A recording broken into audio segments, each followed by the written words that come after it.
গত এপ্রিল মাসে মুক্তিপ্রাপ্ত গ্রাউন্ড জিরো ছবিতে সিনে সমালোচকদের প্রশংসা কুড়িয়েছিলেন বলিউড অভিনেতা ইমরান হাশমি। দর্শক মহলেও বহুল প্রশংসিত হয়েছিল সেই সিনেমা।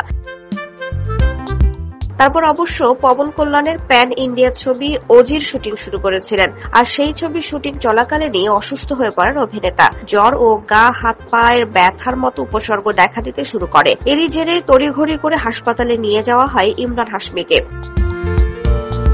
ভারতীয় সংবাদ মাধ্যমগুলো জানায়, রক্ত পরীক্ষা করানোর পর জানা যায় ডেঙ্গুতে আক্রান্ত হয়েছেন ইমরান হাশমি। এরপর সঙ্গে সঙ্গে শুটিং থেকে বিরতি নিয়েছেন অভিনেতা। প্রযোজনা সংস্থা থেকে ভারতীয় সংবাদ মাধ্যমকে জানানো হয়েছে, এখন অভিনেতার চিকিৎসা চলছে, তবে দ্রুত তার শারীরিক অবস্থার উন্নতি হচ্ছে। অভিনেতার ঘনিষ্ঠ সূত্রে সংবাদ মাধ্যমগুলো বলছে, ছবির শুটিং করতে করতেই অসুস্থ হয়ে পড়েন ইমরান হাশমি।